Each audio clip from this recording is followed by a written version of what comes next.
हम लोग कल बात कर रहे थे आपका 144 BNSS भरण पोषण के बारे में। आपका सवाल है कि किसी लेडी ने किसी पुरुष से शादी की, उससे उसका डाइवोर्स हो गया, फिर शादी हो गई किसी अन्य पुरुष से, उससे भी डाइवोर्स हो गया। अब ये महिला किससे मेंटेनेंस क्लेम कर सकती है? तो आपको सबसे पहली चीज जो समझनी चाहिए वो समझनी ये है कि किसी भी महिला को पत्नी का स्टेटस कब मिलता है और उसकी वो स्थिति कब खत्म हो जाती है। जब भी विधि अनुसार विवाह होगा, कल भी हमने कहा कि पत्नी का स्टेटस ऐसा है जो कानून देगा। पत्नी का स्टेटस ऑटोमेटिकली किसी को नहीं मिल सकता। कोई पत्नी वत किसी के साथ रहेगा और इसके कारण से वो किसी की पत्नी समझ लिया जाए या कोई किसी का पति मान लिया जाए, ये नहीं होगा।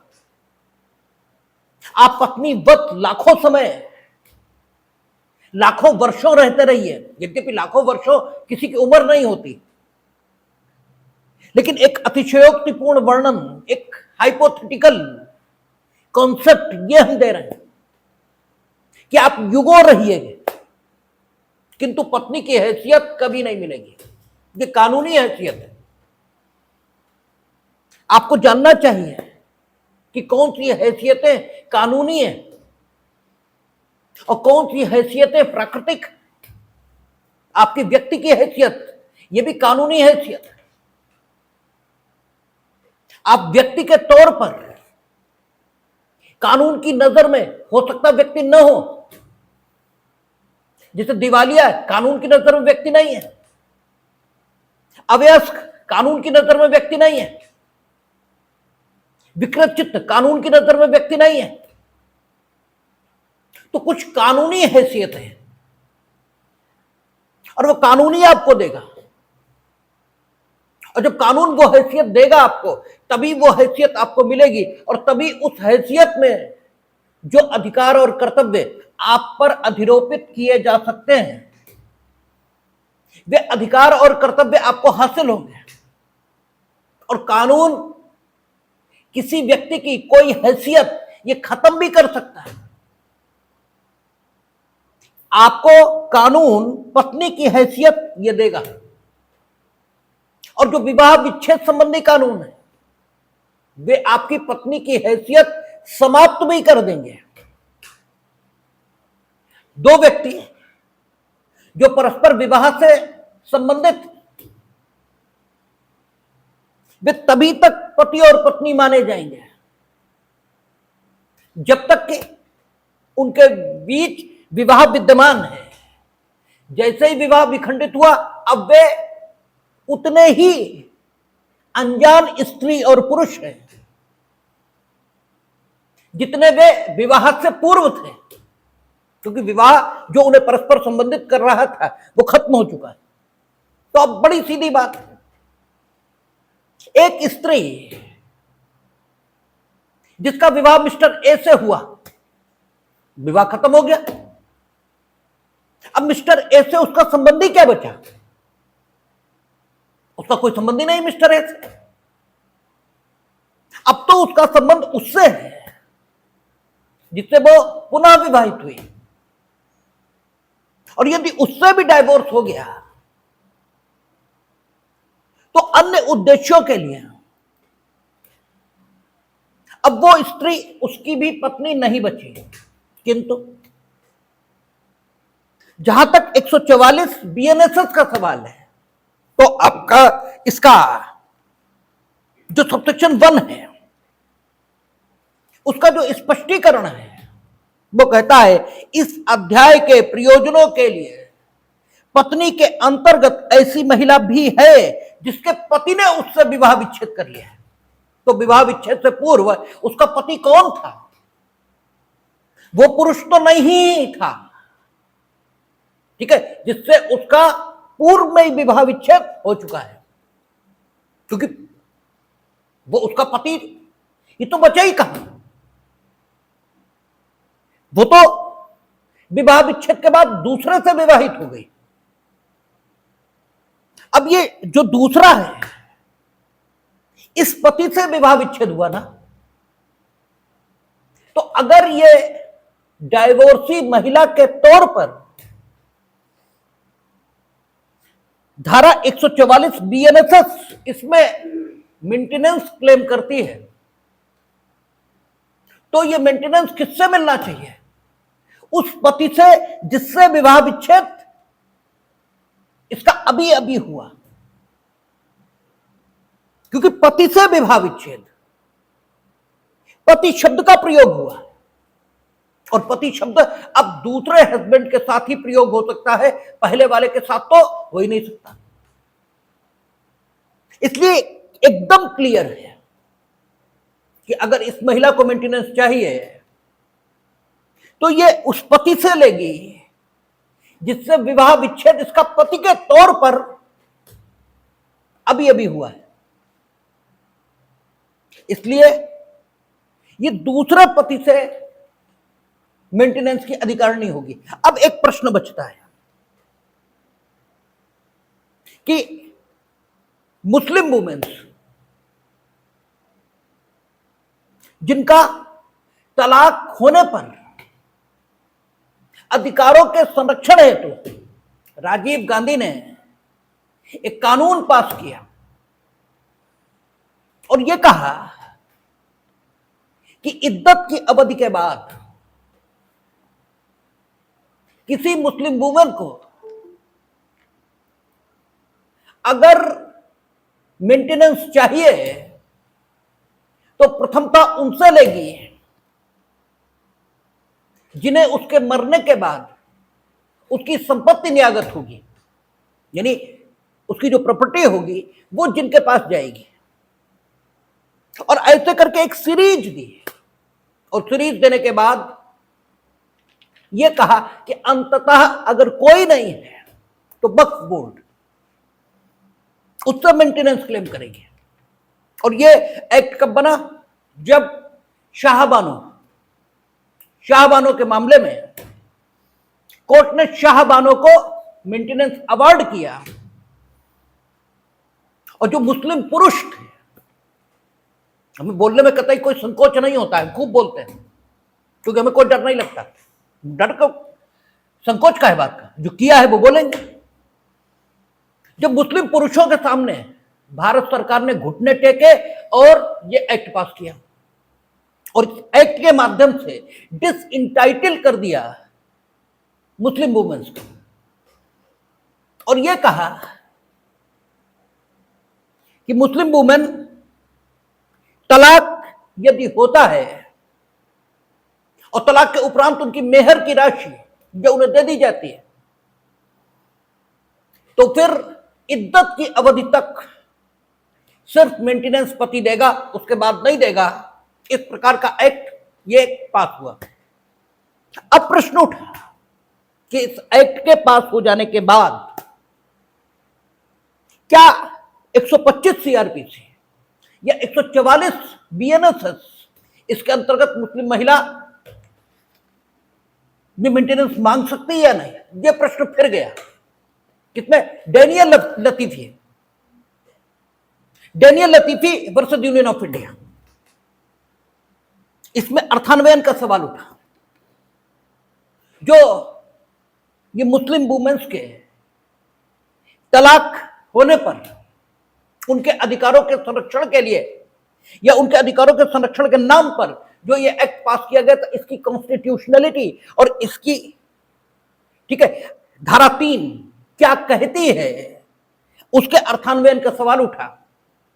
और यह प्रश्न उठा कि क्या इस स्पेशल कानून के आने के बाद 144 सीआरपीसी, 144 बीएनएसएस या 125 सीआरपीसी इसके अंतर्गत मुस्लिम वुमेन मेंटेनेंस मांग भी सकती है या नहीं? क्योंकि अर्थान्वयन का एक और सिद्धांत है, और वो सिद्धांत ये कहता है कि अगर किसी विषय पर कोई ऐसा कानून मौजूद है जिसे जनरल लॉ इस श्रेणी में रखा जा सकता है।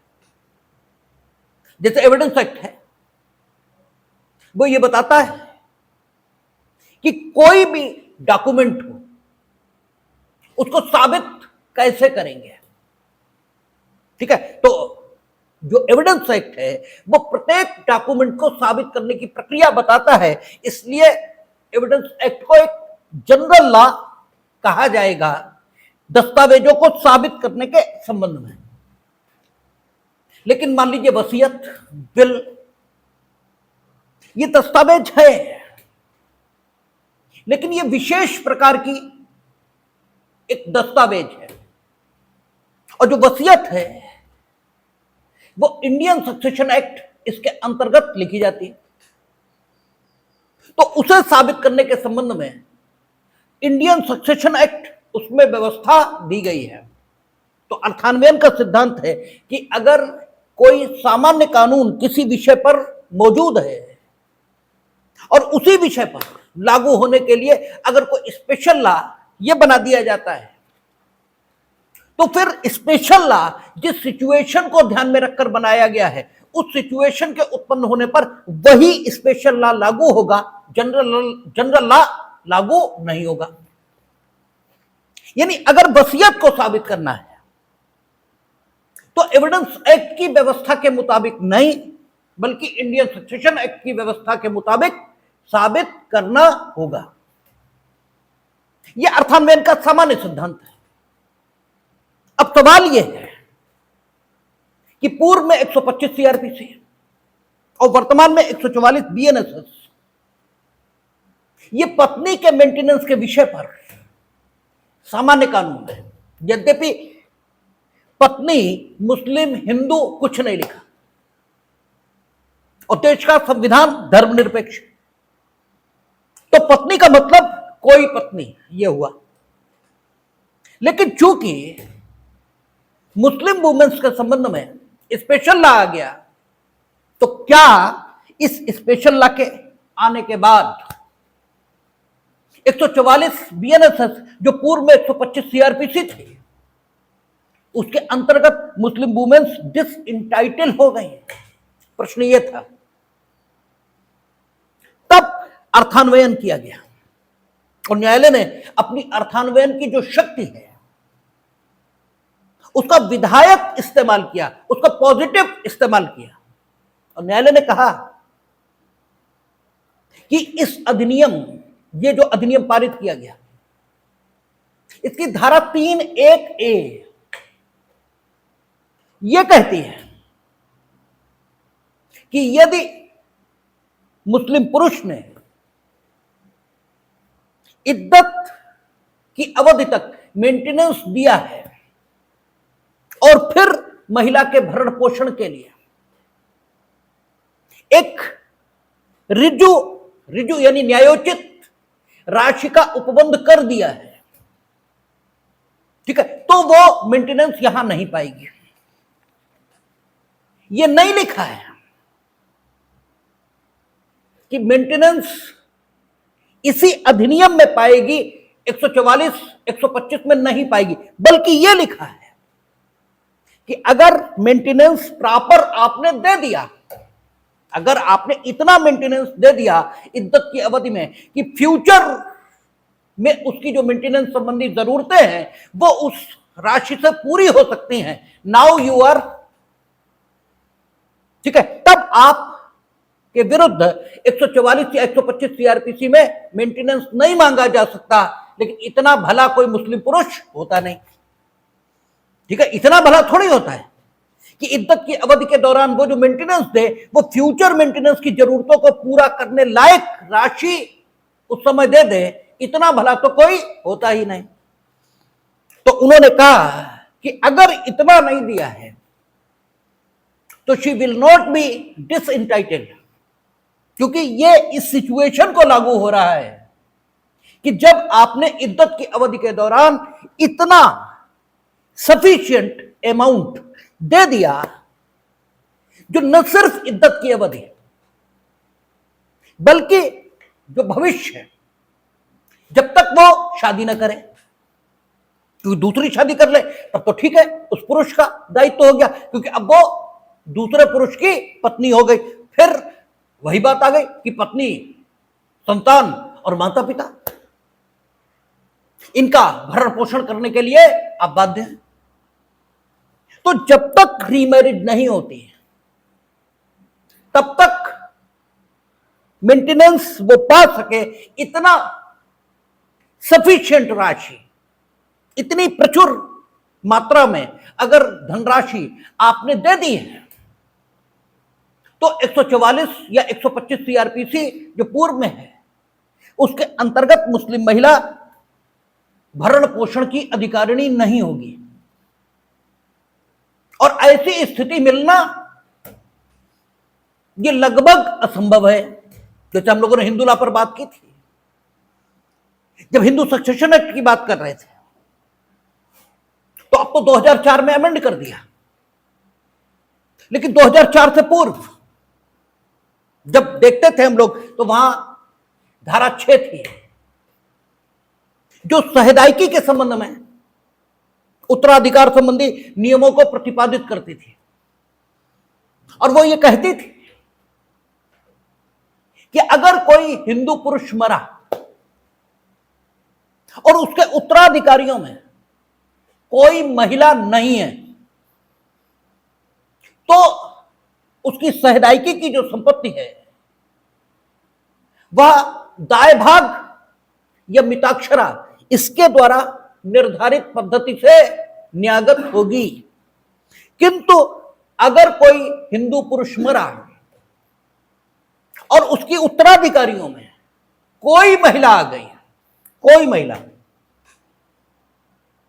तो फिर मिताक्षरा या दाय भाग नहीं बल्कि इस अधिनियम के उपबंध ऑटोमेटिकली लागू हो जाएंगे। ये स्थिति 2004 से पूर्व थी। 2004 में तो हिंदू सक्सेशन एक्ट को फिर से अमेंड किया है। तो अब ये स्थिति मिलना मुश्किल थी। अरे भाई, कोई हिंदू पुरुष मरेगा, उसकी मां होगी, पत्नी होगी, पुत्री होगी, पोती होगी, कोई तो होगा, नातिन होगी, कोई तो होगा। ये मुस्लिम पुरुष मिलना ही बहुत कठिन था जिसके उत्तराधिकारियों में कोई महिला आई ना, ऐसा मिलना ही बहुत मुश्किल था। तो सारे के सारे हिंदू सक्सेशन एक्ट से शासित होने लगे थे। ठीक है, ठीक यही स्थिति अर्थान्वयन के माध्यम से उच्चतम न्यायालय ने उत्पन्न कर दी है। इसलिए आज आपका यह तर्क नहीं चलेगा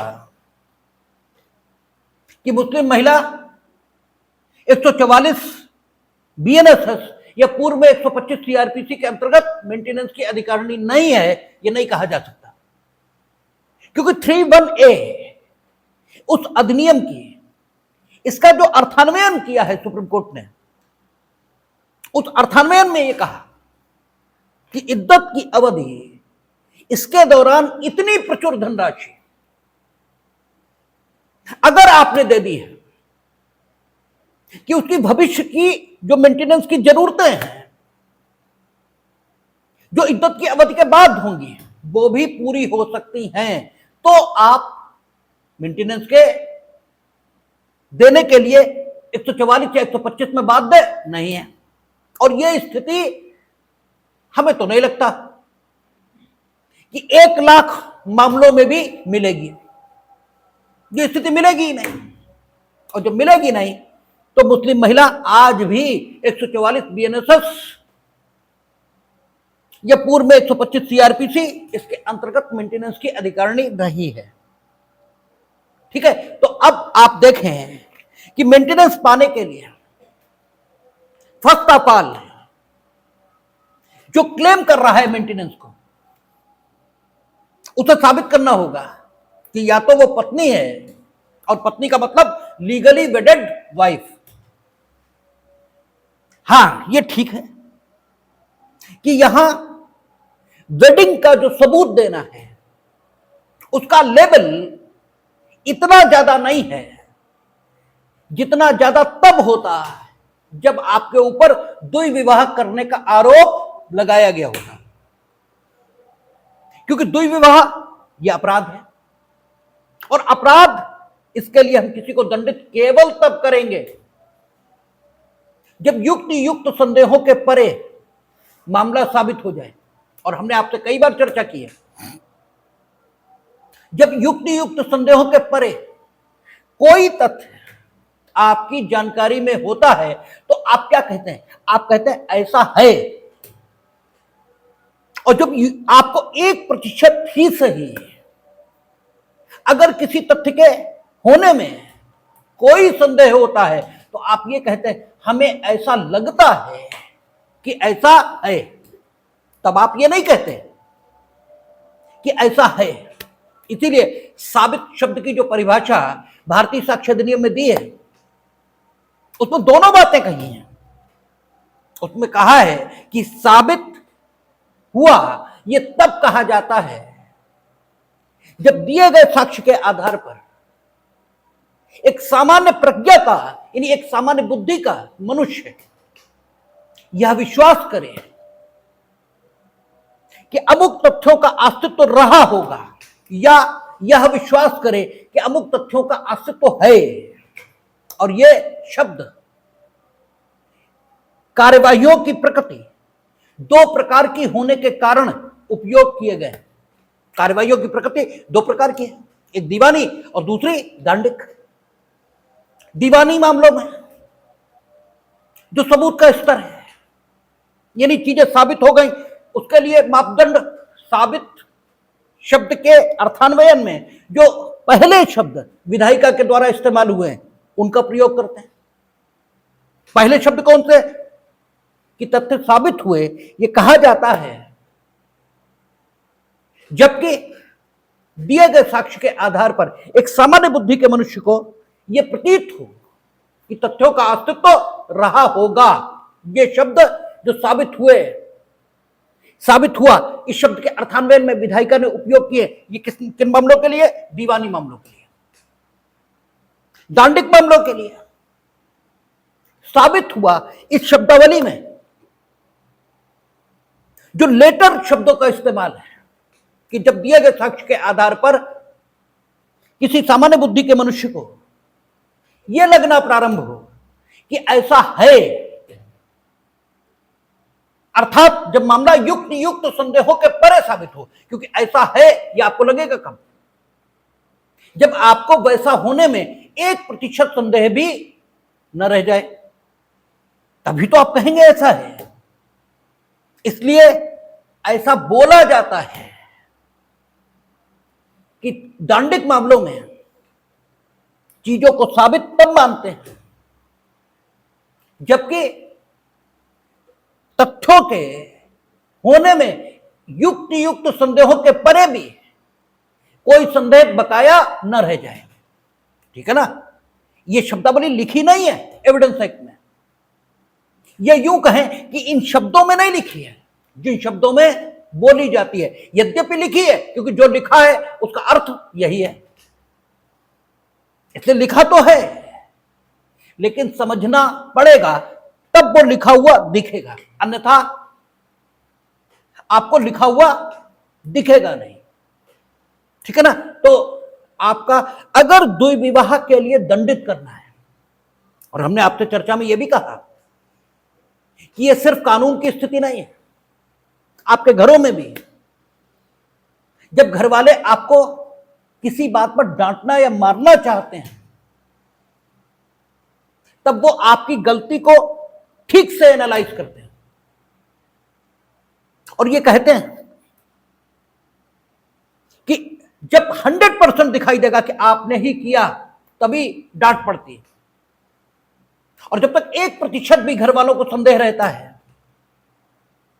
तब तक वो ये कहते हैं कि हो सकता है उसने किया ही ना हो, छोड़ो भाई, अब हो गया तो हो गया, कुछ ठीक है, अब देखा भी तो नहीं किसी ने, या उतना क्लियर नहीं है, क्योंकि दंड एक दायित्व है और अगर दायित्व किसी पर अधिरोपित करना है तो उसका दोष बिल्कुल साबित होना चाहिए। और दीवानी मामलों में अधिकार दिए जाते हैं। अधिकार अगर किसी गलत को भी दे दिया जाएगा तो भी बहुत नुकसान सोसाइटी का नहीं होगा, लेकिन दंड अगर गलत को मिला तो उसके अंदर प्रतिहिंसा जन्मेगी, और जो प्रतिहिंसा समाज की शांति के लिए ठीक नहीं होगी।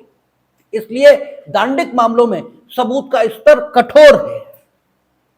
और यहां हम क्या दे रहे हैं? मेंटेनेंस। अगर गलत लेडी को भी मिल गया, चलो भाई, जो लीगली वेडेड वाइफ नहीं है लेकिन वाइफ की तरह रही तो है,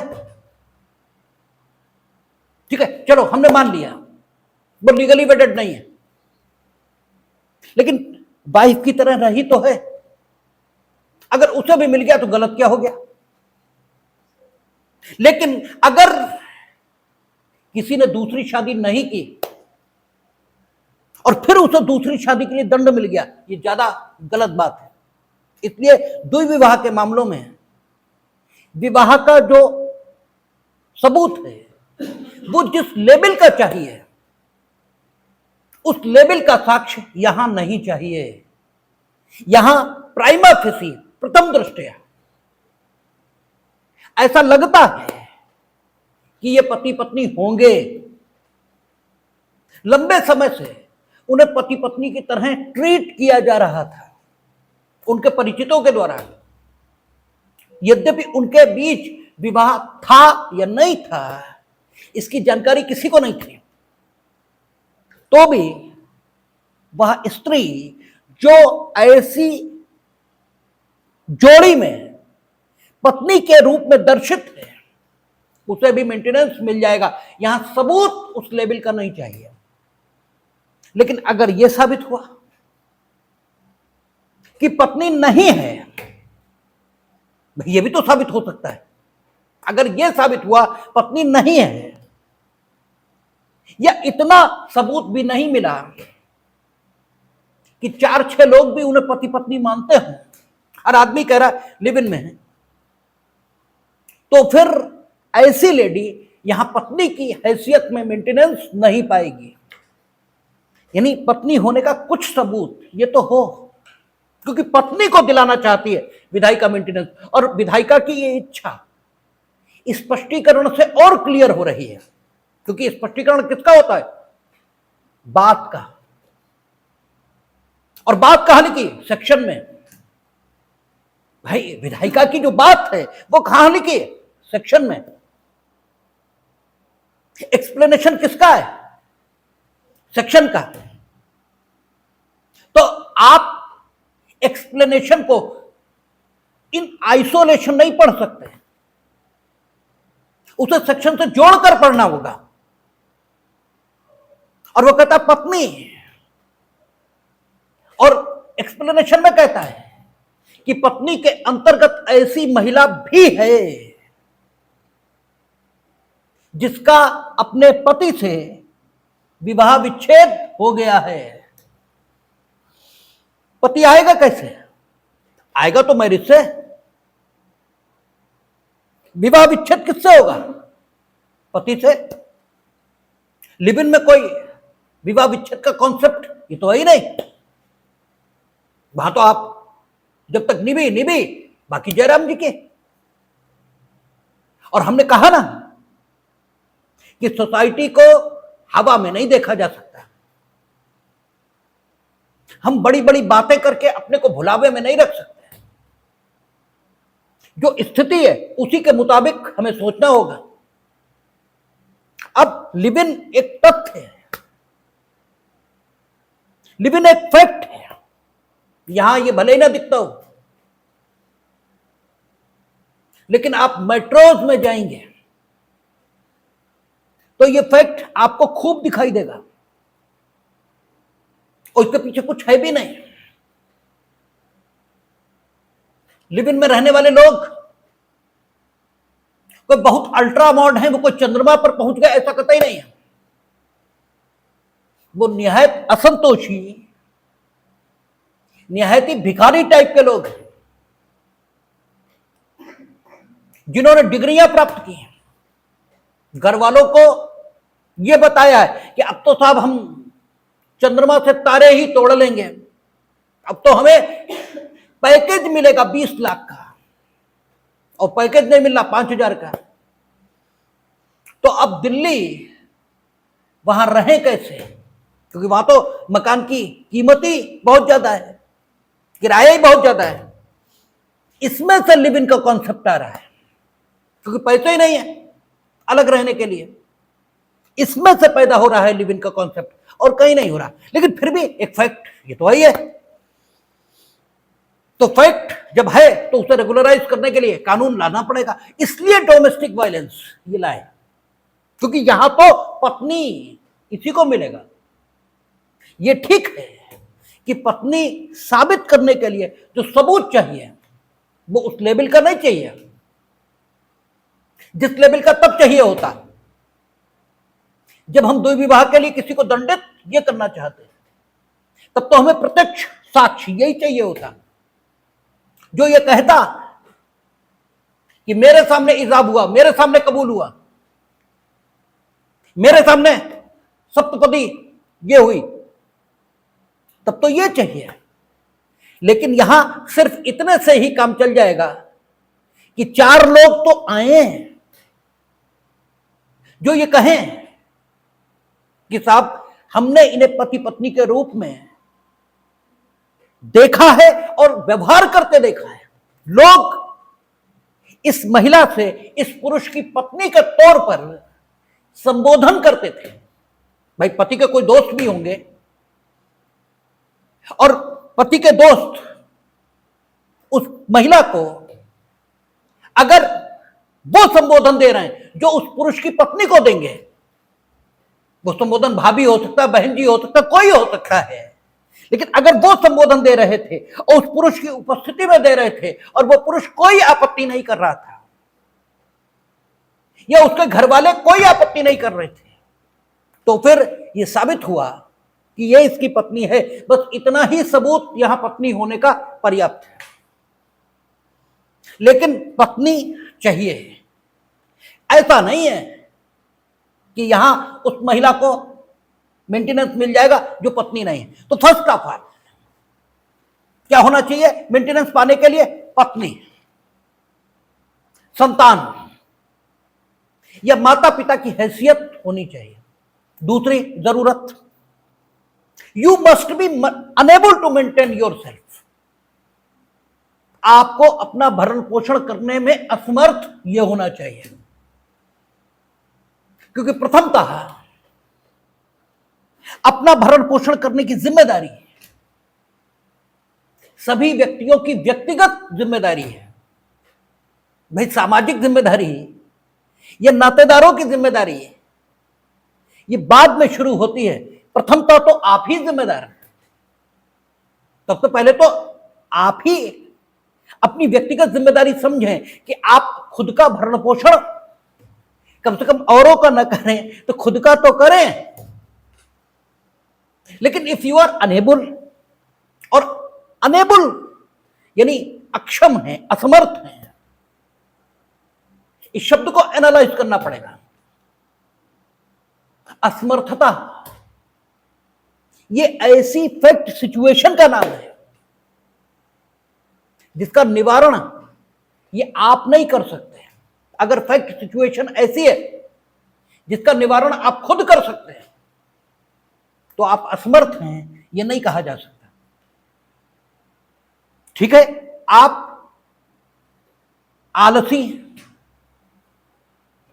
इसलिए अपना भरण पोषण नहीं कर पा रहे, तो आलसियों की मदद के लिए कानून नहीं बना। आप अपना भरण पोषण खुद करिए। किसी ने शादी करके कोई गलती ये थोड़ी कर दी, और जब आप इक्वल बात करेंगे, बच्चों की बात अलग है। बच्चे जब तक अवयस्क हैं, और अगर किसी निर्योग्यता से ग्रसित हैं तो वयस्क भी हो। पुत्री है, अवयस्क है, उसका विवाह ये भी आपने कर दिया। लेकिन पति, इसके पास भी साधन नहीं है। तो ये सिचुएशंस अलग है। मां बाप, उनके प्रति मॉरल ऑब्लिगेशन ये है। दुनिया का कोई धर्म हो, मां बाप के प्रति जिम्मेदारी उनकी संतान की है, उनकी संतानों की है, ये सभी कहते हैं। तो पत्नी, मां बाप या बच्चों की स्थिति थोड़ी अलग है।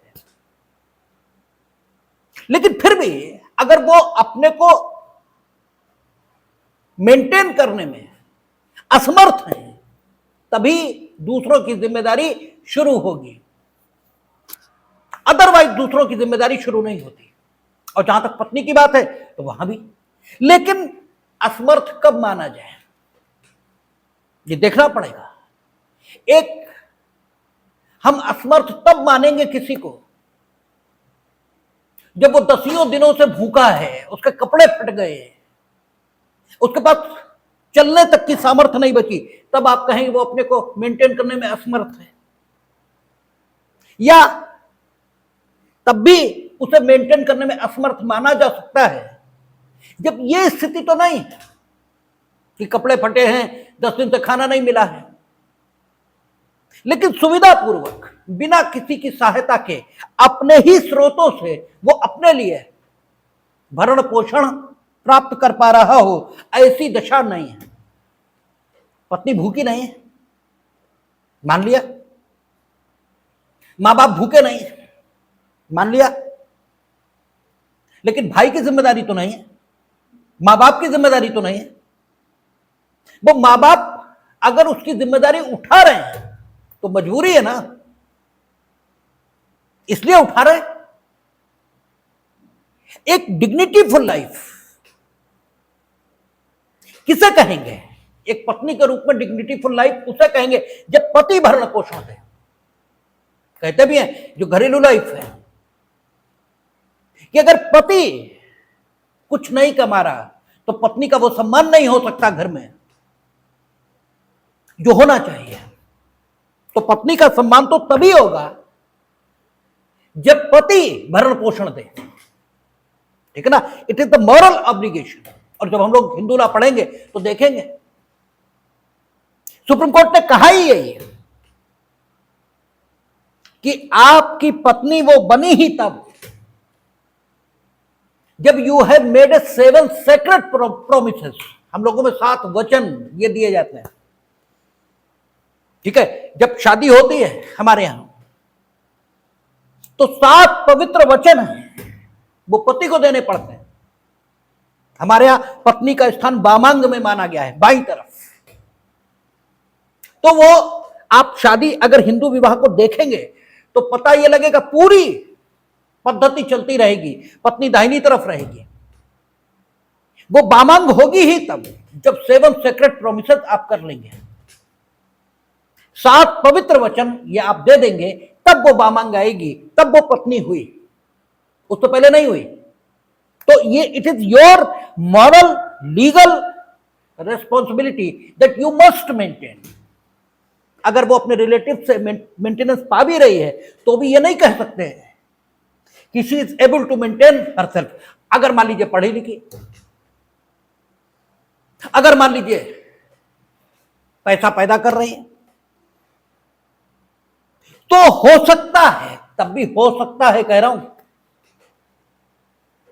हो सकता है उसे मेंटेनेंस न मिले, वो अपने आप को मेंटेन करने में समर्थ है, लेकिन मेंटेन करने के लिए जो काम उसे करना चाहिए करने को तैयार नहीं है। अब वो पति से मेंटेनेंस क्लेम कर रही है, अब हो सकता है उसे ना मिले, अभी भी हो सकता है। अगर वो समर्थ है लेकिन उसका विवाह ऐसे खानदान में हुआ है जहां अगर वो पैसा पैदा करे अपनी क्षमताओं के मुताबिक तो भी 10-20 हजार रुपए महीने पैदा करेगी, लेकिन अगर वो पति के घर में रहे पत्नी के तौर पर तो उसे खर्च करने के लिए 1 लाख रुपए महीने ये मिलेंगे। यानी पति का जो फाइनेंशियल स्टेटस है और पत्नी अगर खुद अपनी क्षमता से पैदा भी करे तो भी दोनों के बीच बहुत डिफरेंस रहेगा, तो भी पत्नी मेंटेनेंस पाएगी, इस बात के बावजूद कि वो अपना मेंटेनेंस करने को समर्थ है। क्योंकि यहां मेंटेनेंस का अर्थ केवल खाने कपड़े की आवश्यकता नहीं है, ठीक है। खाना कपड़ा, आज भी खाना कपड़ा महंगा नहीं है। आज भी आप, भाई हम तो घर चलाते हैं तो हमें मालूम है, आज भी खाना कपड़ा महंगा नहीं है। स्टैंडर्ड मेंटेन करना यह महंगा है, खाना कपड़ा महंगा नहीं है आज भी। तो सवाल यह है कि अगर पत्नी इतना कमा भी रही है जितना उसके खाने कपड़े के लिए पर्याप्त है, तो भी उसका विवाह वो जिसकी पत्नी है उस लेवल को एंजॉय करने के लिए जितना पैसा चाहिए वो पैसा उसे मिलना चाहिए, क्योंकि वो पत्नी आपकी है। आपकी पत्नी जिस लेवल पर रहेगी उस लेवल के लिए जितने पैसे चाहिए, यहां मेंटेनेंस का अर्थ उतनी धनराशि से है, ठीक है ना। अगर उतनी धनराशि पैदा करने में पत्नी सक्षम नहीं है, पत्नी के बारे में इसलिए ज्यादा बोल रहे हैं, यूं तो यही बात माता पिता और यही बात बच्चों के संबंध में भी सच है, लेकिन पत्नी के संबंध में बात ज्यादा इसलिए चल रही है क्योंकि पत्नी अक्सर यहां पत्नी ही मेंटेनेंस मांगने आती है। हालांकि मां बाप के संबंध में यह भी देखा जाता है, मां बाप के संबंध में क्लियर यही सच नहीं है, क्योंकि बच्चों की अपनी पारिवारिक जिम्मेदारियां ये भी है। भाई बच्चों को भी तो अपने बच्चों का भरण पोषण करना है, बच्चों को भी तो अपनी पत्नी का भरण पोषण करना ही है। अगर पुत्री से मांग रहे हो तो पुत्री की स्वतंत्र आय ये तो होनी चाहिए, वो अपनी पति की आय में से थोड़ी दे पाएगी, वहां तो स्थितियां दूसरी हैं। लेकिन पत्नी के संबंधों में विशेषकर आपको उतने पैसे देने पड़ेंगे जितने पैसे आपकी पत्नी के रूप में जीवन जीने के लिए उसे आवश्यक हैं, वो देने होंगे आपको।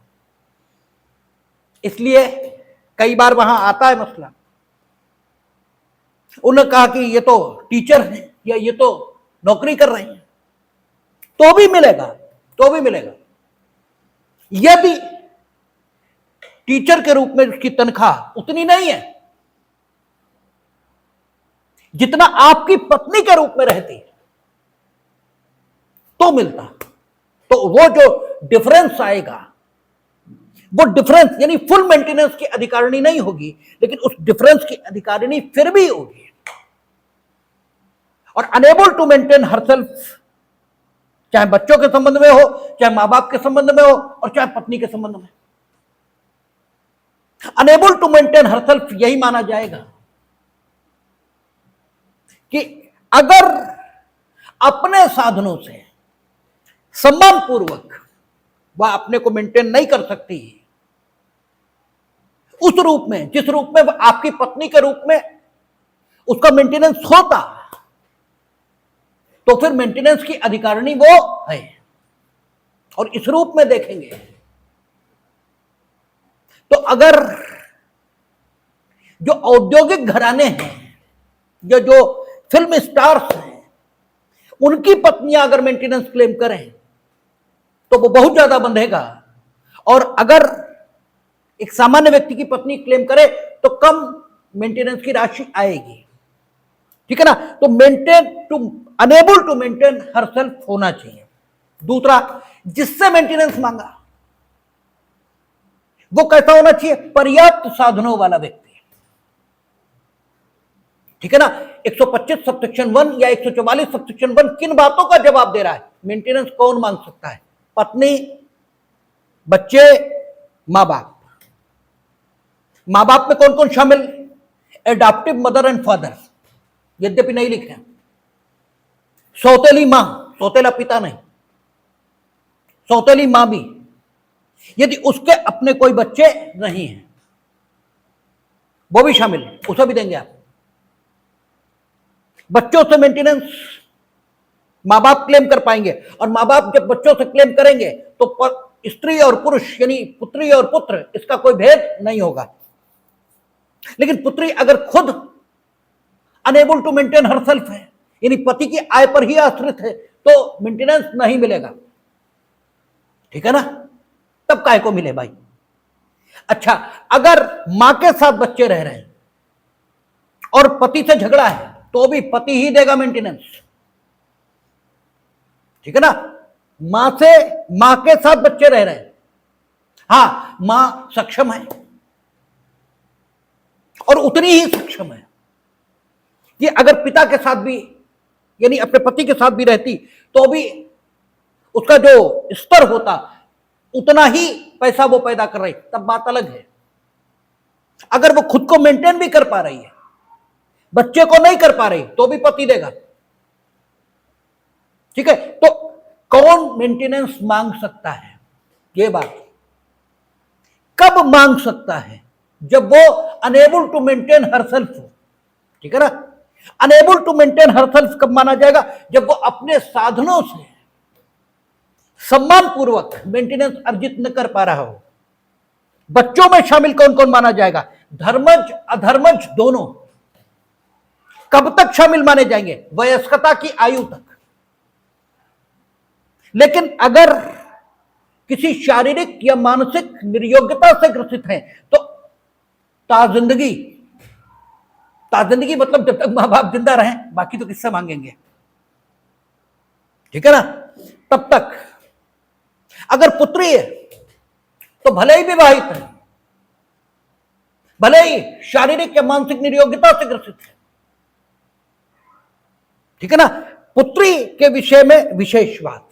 अगर शारीरिक मानसिक निर्योग्यता से ग्रसित है और मेजर है तो उसका पति विवाहित होने की दशा में मेंटेनेंस देगा, क्योंकि फिर तो उसकी पत्नी है ना, प्रथम अधिकार तो पति से ही है ना। अगर शारीरिक मानसिक निर्योग्यता से ग्रसित भी है, आपने शादी क्यों की? आप देंगे? ठीक है। अच्छा, अगर शारीरिक मानसिक निर्योग्यता से ग्रसित है और मेजर है तो पति ही, लेकिन शारीरिक मानसिक निर्योग्यता से ग्रसित है, नहीं ग्रसित है, ठीक है, लेकिन अवयस्क है और विवाहित है, तो और पति के कोई साधन नहीं है। अगर पति के साधन है तो पति ही देगा, लेकिन अगर नहीं है तो फिर पिता भी ये देगा। ठीक है, तो कौन मेंटेनेंस मांगेगा? बच्चों में कौन कौन शामिल, पत्नी में कौन कौन शामिल, और किससे मांगेगा? पर्याप्त साधनों वाला व्यक्ति इससे मांगेगा। ठीक है ना, the person who is a person of A sufficient means, जिससे मेंटेनेंस मांग रहे हो उसे भी पर्याप्त साधनों वाला व्यक्ति होना चाहिए। और व्यक्ति की परिभाषा धारा 8 आईपीसी, जो वर्तमान बीएनएस में है, यानी न्याय संहिता में है, कोई और सेक्शन हो गया होगा, अभी हमने देखा नहीं है,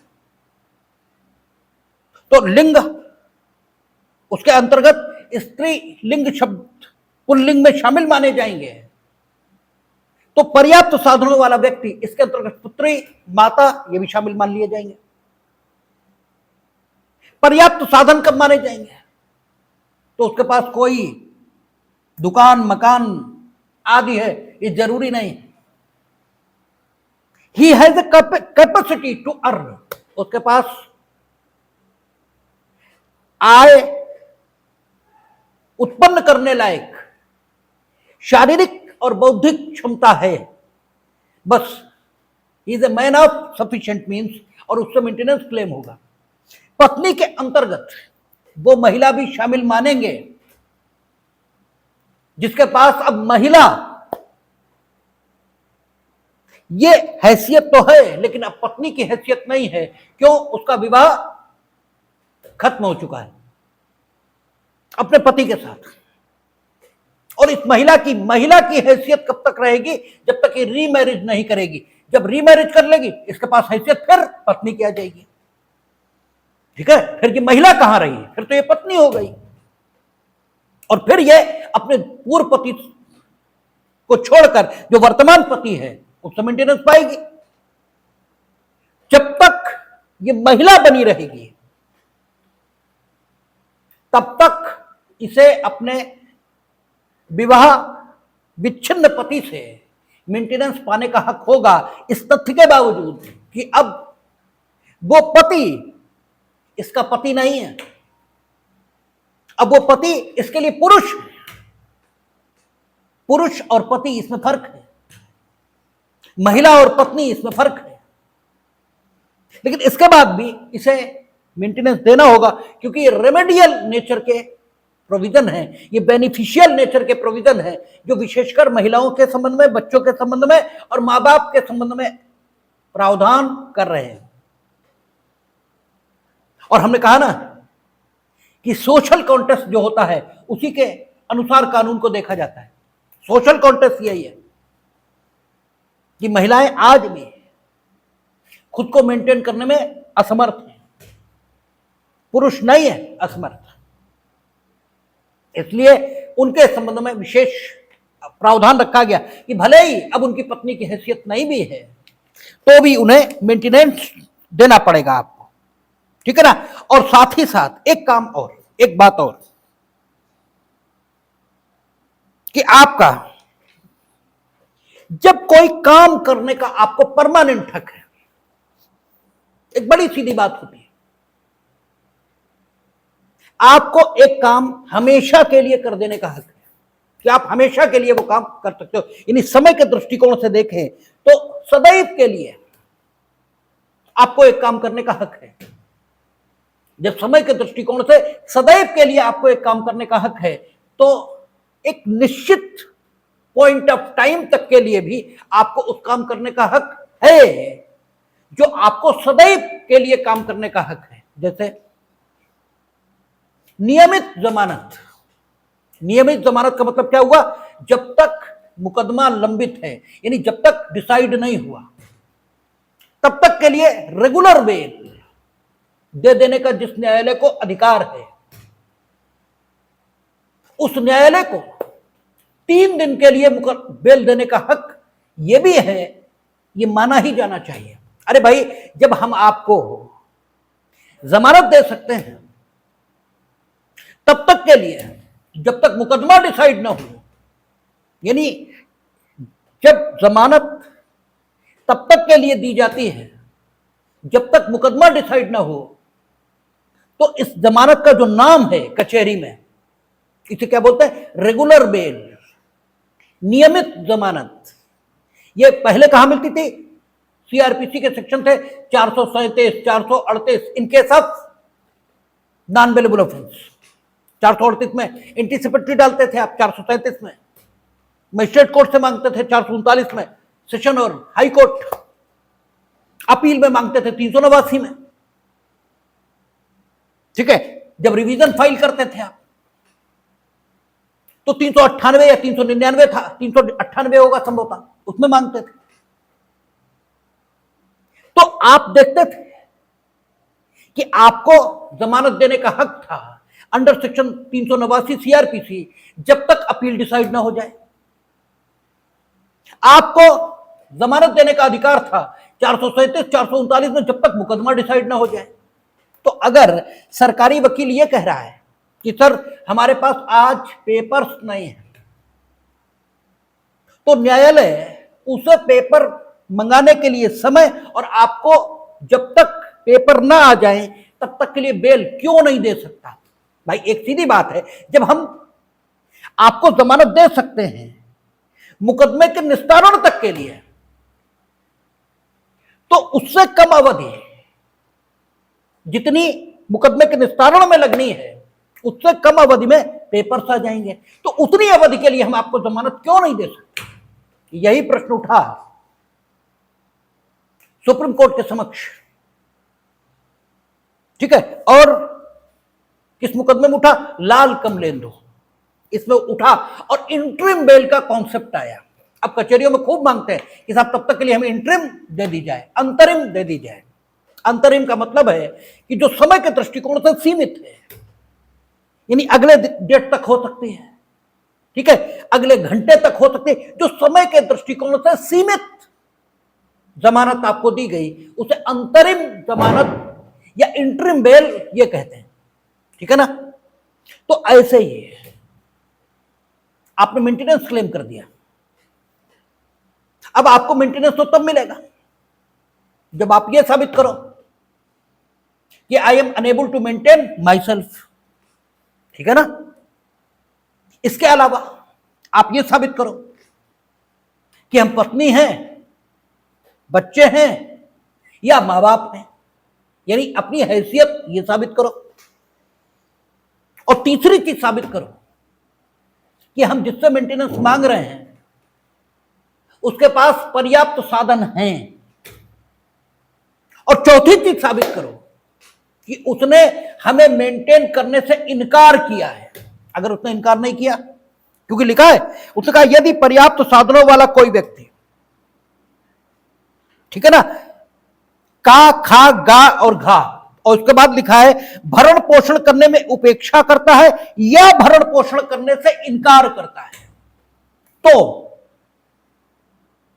प्रथम वर्ग मजिस्ट्रेट ऐसी उपेक्षा साबित हो जाने पर, ऐसी उपेक्षा या इनकार साबित होने पर, यानी उपेक्षा या इनकार यह भी साबित होना चाहिए। और उपेक्षा शब्द जोड़ा क्यों? इसलिए क्योंकि हम इनकार नहीं कर रहे और कर नहीं रहे। भाई हम इनकार भी नहीं कर रहे और कर भी नहीं रहे, तो है तो इनकार ही। भाई जब जो काम मेरा है और वो हम कर नहीं रहे, तो हम मना नहीं कर रहे, इससे फर्क क्या पड़ रहा है? कर तो नहीं रहे हम, ठीक है। जब हम लोग पढ़ेंगे डाइवोर्स ग्राउंड में, तो वहां एक डाइवोर्स ग्राउंड है डिजर्शन, अभित्यजन, ठीक है। हिंदू लॉ में भी है ये और मुस्लिम लॉ में भी है। जो मुस्लिम महिला को 1937 के एक्ट में अधिकार दिया है पति से तलाक ले लेने का, वैसे देखिए शब्द समझ लीजिए, तलाक मुस्लिमों में है, हिंदुओं में विवाह विच्छेद है और मुस्लिमों में भी विवाह विच्छेद 1937 के एक्ट से आया है। क्या फर्क है तलाक और विवाह विच्छेद में? तलाक, इसमें विवाह को खंडित कर देने के समस्त अधिकार पति के पास होते हैं, चाहे खुला हो, चाहे इला हो, चाहे लियन हो, चाहे जिहार हो, चाहे आपका तलाकुल अहसन हो, चाहे तलाकुल हसन हो। केवल मुबारक एक प्रकार है तलाक का जिसमें उसमें भी परस्पर सहमति जरूर है, और खुला में मुस्लिम महिला खरीदती है, तो खरीदती तो इच्छा तो पुरुष की ही है, और मुबारक में पति अगर सहमत नहीं तो नहीं हो सकता। यानी तलाक के कॉन्सेप्ट में सारे अधिकार पति के पास होते हैं, और विवाह विच्छेद ये दोनों पक्षों, दोनों के पास विवाह विच्छेद के अधिकार होते हैं। हिंदुओं में विवाह विच्छेद 1955 में आया, जब हिंदू मैरिज एक्ट आया। उससे पहले हिंदुओं में विवाह एक संस्कार माना है और 7 जन्मों का बंधन ये माना है, इसलिए वहां विवाह विच्छेद था ही नहीं, ठीक है। तो विवाह विच्छेद अलग बात है और तलाक अलग बात है, ठीक है ना। दोनों एक कॉन्सेप्ट नहीं है। तो कहता है डिजर्शन, अभित्यजन, जब हिंदू मैरिज एक्ट में आप पढ़ेंगे तलाक के ग्राउंड्स के रूप में, तो अभित्यजन में कहता है कि आपका जो फैक्टम ऑफ डिजर्शन है वो भी होना चाहिए, ठीक है ना। यानी डिजर्शन का तथ्य ये भी मौजूद होना चाहिए, और डिजर्शन की मानसिक दशा ये भी मौजूद होनी चाहिए। यानी जैसे पति बाहर कमाने गया तो फैक्टम ऑफ डिजर्शन है, भाई छोड़कर तो गया ही पत्नी को। अगर कोई ऑफिस गया तो पत्नी तो घर ही पे है, लेकिन छोड़ने की इच्छा नहीं है, लौट के घर ही आएगा। इसलिए फैक्टम ऑफ डिजर्शन, इसके साथ साथ डिजर्शन की मानसिक दशा यह भी होनी चाहिए। अगर केवल फैक्ट है डिजर्शन का तो डाइवोर्स नहीं होगा, और केवल फैक्ट डिजर्शन का नहीं है, ठीक है ना। फैक्ट नहीं है डिजर्शन का, लेकिन मानसिक दशा डिजर्शन की ही है। इसी दशा को उपेक्षा कहते हैं। उपेक्षा में क्या होता है? पत्नी घर में रहेगी, डिजर्शन का फैक्ट तो नहीं है, दोनों साथी हैं, they are living under one roof, लेकिन वो कोई उसका ध्यान नहीं रख रहा। ध्यान रखने से तात्पर्य केवल खाना कपड़ा देना नहीं होता, वो तो आप जानवरों को भी दे देते हैं।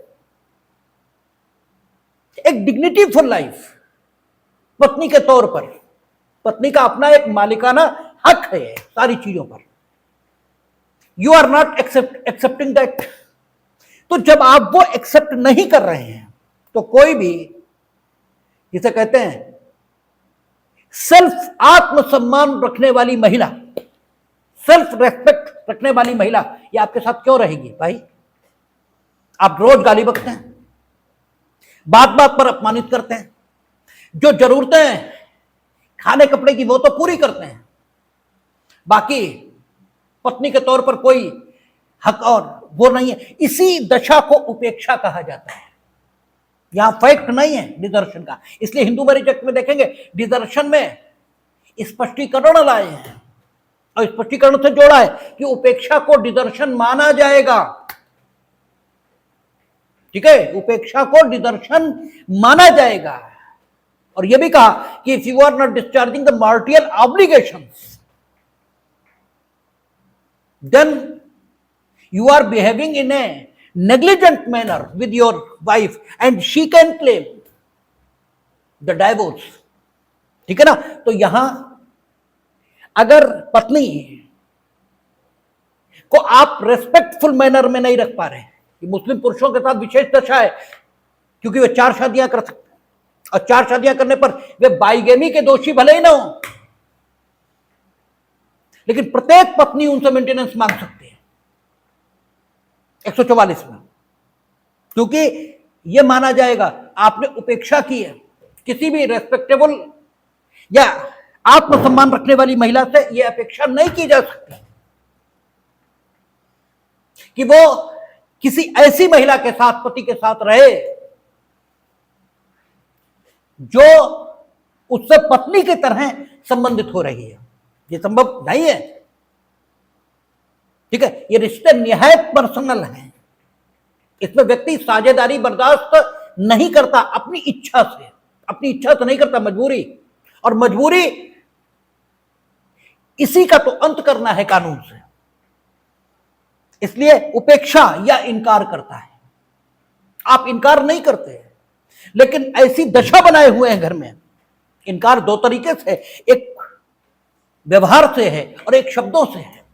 आप इनकार नहीं करते शब्दों से, लेकिन घर में ऐसी दशा बनाए हुए हैं कि कोई भी ठीक ठाक आदमी आपके साथ नहीं रहेगा, तो यह माना जाएगा आपने उपेक्षा और इनकार की है।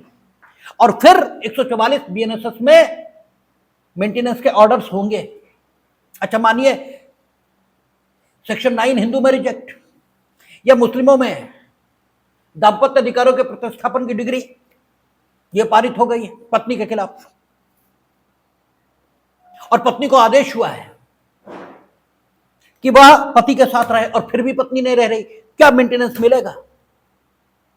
तब पत्नी को नहीं मिलेगा मेंटेनेंस। लेकिन यह सिर्फ सैद्धांतिक बात है, क्योंकि एक तो सीधी बात है रेस्टिट्यूशन ऑफ कंजुगल राइट्स की डिग्री। हम 24 साल की वकालत में 1-2 बार भले ही देखे हो कि सेक्शन 9 की डिग्री पास हो गई, होती ही नहीं, क्योंकि पत्नी कुछ ना कुछ ऐसा जरूर साबित कर देती है जो उसके पृथक रहने के लिए उचित कारण के तौर पर स्वीकार किया जा सकता है। वही साबित कर देती, गाली बकते हैं, मारते हैं, तो काहे कि रेस्टिट्यूशन ऑफ कंजुगल राइट्स की डिग्री। अरे भाई, जब तुम मारोगे तो कोई क्यों रहेगा साथ? तो अव्वल तो होती नहीं, लेकिन अगर हो जाए, अब कई बार होता है पत्नी हाजिर ही नहीं आती, और हाजिर ना आने में कारण यह है कि उसके पास खाने के पैसे नहीं, वहां वकील साहब को कौन दे, और वकील साहब की भी मजबूरी है, उनके पास रोजी रोटी का और कोई साधन नहीं है। भाई, जब कचहरी ही दिन भर रहेंगे तो रोजी रोटी कहां से लाएंगे? तो पत्नी इसलिए नहीं आ पाई और डिग्री हो गई। तो अक्सर रेस्टिट्यूशन की जब डिग्री हो जाती तो रेस्टिट्यूशन की डिग्री तलाक नहीं है, आपको दूसरी शादी करने का हक नहीं मिलता उससे। शादी खत्म नहीं हुई है, आप दूसरी शादी नहीं कर सकते। और अक्सर 90% मामलों में कचहरी में डाइवोर्स ग्राउंड अराइज करने के लिए ही सेक्शन 9 के मुकदमे डाले जाते हैं, ठीक है ना। अब आप हिंदू मैरिज एक्ट देखोगे तो वहां क्या होता है, 2 साल लिखा हुआ है कि 2 साल तक रेस्टिट्यूशन की डिग्री पारित होने के बाद भी यदि सहवास का पुनरारंभ नहीं हुआ है तो डाइवोर्स ग्राउंड अराइज होगा, और पति अक्सर डाइवोर्स में आ जाते हैं। और जैसे ही डाइवोर्स होगा फिर बस आ गया कि महिला विवाह विच्छिन्न महिला के रूप में अपने पति से मेंटेनेंस पाने की अधिकारिणी है, स्पष्टीकरण के मुताबिक, ठीक है ना। तो स्पष्टीकरण के मुताबिक फिर भी उसे मेंटेनेंस मिलेगा, ठीक है ना। तो कितनी चीजें, 125(1) ये बता रहा है कि अगर आप मेंटेनेंस क्लेम करना चाहते हैं तो आपको पत्नी होना चाहिए, बच्चे होने चाहिए या मां बाप, ये होना चाहिए। जिससे क्लेम कर रहे हैं वो पर्याप्त साधनों वाला व्यक्ति हो और आपका जो मेंटेनेंस है उसे करने में उपेक्षा या इनकार करता हो। उपेक्षा इनकार तब भी मान लिया जाएगा जब यह व्यक्ति जिसे मेंटेनेंस करना है स्वयं मेंटेनेंस मांगने वाले व्यक्ति का अपने कर्मों से अपने साथ रहना असंभव बना देता है। तो भले ये उपेक्षा और इनकार शब्दों से न करता हो, फिर भी इसने उपेक्षा और इनकार किया है ये माना जाएगा। और जो मेंटेनेंस मांग रहा है वो अपने को मेंटेन करने में असमर्थ है। ये सारे लोग मेंटेनेंस इन दशाओं में मांग पाएंगे और पत्नी शब्द के अंतर्गत उस महिला को भी शामिल मानेंगे जिसका अपने पति से विवाह विच्छेद हो गया है। और बच्चों के अंतर्गत अवयस्क बच्चों को मेंटेनेंस मिलेगा, किंतु उनके शारीरिक या मानसिक निर्योग्यता से ग्रसित होने पर अवयस्कता के बाद भी मेंटेनेंस मिलेगा। विवाहित पुत्री की दशा में यदि वह अवयस्क है और उसके पति के पास आय के पर्याप्त साधन नहीं है तो भी वह मेंटेनेंस अपने पिता से क्लेम करेगी। इसके अलावा अंतरिम भरण पोषण यह भी दिया जाएगा, क्योंकि ये सब चीजें जब साबित होंगी तब मेंटेनेंस मिलेगा, ठीक है ना। और इन सबको साबित होने में समय लगेगा भाई, इस सबको साबित होने में समय लगेगा। अब पत्नी हो नहीं हो, फलाना है ढिमाका है, ये सब साबित होने में समय लगने वाला है। इस समय के बीच भूख रोज की जरूरत है, कपड़ा हर समय की जरूरत है, ठीक है, मेडिकल फैसिलिटीज हमेशा की जरूरत है, और बच्चों की दशा में तो शिक्षा ये भी जरूरत हो सकती है, ठीक है। ये जरूरतें ऐसी हैं जो हर वक्त होंगी और मेंटेनेंस इसके अधिकारी होने के लिए आपको कई चीजें साबित करनी है। और अदालत सिर्फ आपका मुकदमा सुनने को नहीं बैठी है, और जिसके पास खाने को नहीं है वो वहां प्रोसीडिंग कैसे चलाए, और प्रोसीडिंग चलाने के लिए जो विवशता है वो आपने पैदा की है, क्योंकि आप अगर मेंटेन करते तो कोई क्यों जाता है। इसलिए आपका 144 का परंतुक ये देखेंगे, दूसरा परंतुक कहता है परंतु ये और की मजिस्ट्रेट इस उपधारा के अधीन भरण पोषण के लिए मासिक भत्ते के संबंध में कार्यवाही के लंबित रहने के दौरान, जब तक कार्यवाही लंबित बनी हुई है, ऐसे व्यक्ति को यानी जो मेंटेनेंस मांगने आया है, ऐसे व्यक्ति को यह आदेश नहीं जिससे मांगा गया है, ऐसे व्यक्ति शब्द उसके लिए आए जिससे मेंटेनेंस मांगा गया है, ऐसे व्यक्ति को यह आदेश दे सकता है कि वह अपनी पत्नी या ऐसी संतान, पिता या माता के अंतरिम भरण पोषण के लिए मासिक भत्ता और ऐसी कार्रवाइयों का व्यय दे जिसे मजिस्ट्रेट उचित समझे, और ऐसे व्यक्ति को उसका समुदाय करे जिसको समुदाय करने का मजिस्ट्रेट समय समय पर निर्देश दे। यानी अंतरिम भरण पोषण भी दिया जाएगा, और देना मजबूरी है, जरूरी है। आप नहीं देंगे अंतरिम भरण पोषण तो जब तक रेगुलर मेंटेनेंस की कार्यवाही, ठीक है, पूरी होगी तब तक ये क्या खाएगा, क्या पहनेगा और कार्यवाही कैसे चलेगी। इसलिए इंटरिम मेंटेनेंस, अच्छा इंटरिम मेंटेनेंस, इसके लिए एप्लीकेशन फाइल हो गई। तो सवाल यह है कि इंटरिम मेंटेनेंस की एप्लीकेशन डिसाइड होने के लिए, क्योंकि आपका प्राकृतिक न्याय का सिद्धांत यह भी है और जो सीआरपीसी में भी है कि दूसरे को भी सुनना जरूरी है जिसके खिलाफ आपने इंटरिम मांगा है, क्योंकि आपने कुछ मांगा तो आप कोई सत्यवादी हरिश्चंद्र के खानदान के हैं ऐसा तो है नहीं।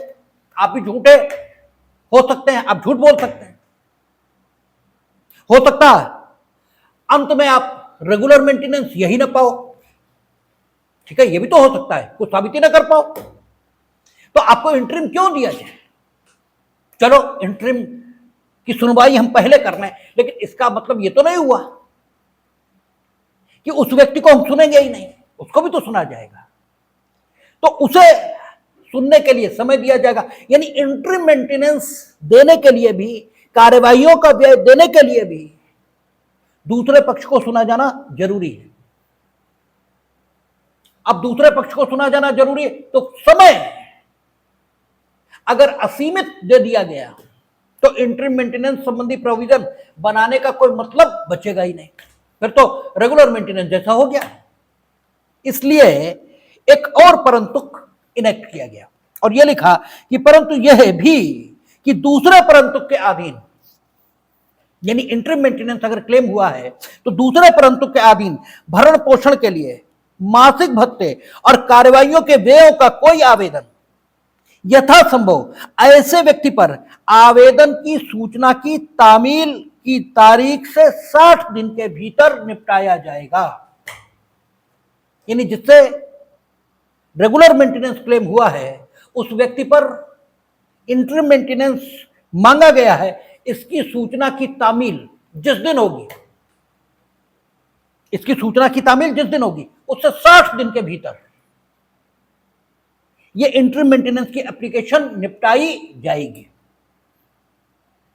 ठीक है ना। और मैंडेटरी किया है ऐसे व्यक्ति पर आवेदन पर की सूचना की तामील से की तारीख से 60 दिन के भीतर निपटाया जाएगा, मैंडेटरी है, ठीक है, अन्यथा इंटरिम मेंटेनेंस देने का कोई मतलब बचेगा ही नहीं, ठीक है। तो आज हम लोगों ने इस विषय को कंप्लीट किया कि मेंटेनेंस कौन मांग सकता है, किन स्थितियों में मांग सकता है, किससे मांग सकता है। इंटरिम मेंटेनेंस क्या यह भी मांगा जा सकता है पत्नी में कौन कौन शामिल, क्या मुस्लिम महिला यह भी मेंटेनेंस मांग सकती है। ये सारी बातें हुई और अब 125 में ज्यादा नहीं बचता क्योंकि यहीं पर टाइम लगता है, इन्हीं बातों को समझाने में समय लगता है। तो उम्मीद है कि कल हम लोग 125 या 144 का रेस्ट पार्ट और बाकी आगे 145 आदि जहां प्रक्रिया दी है उसे खत्म कर लेंगे, देखेंगे।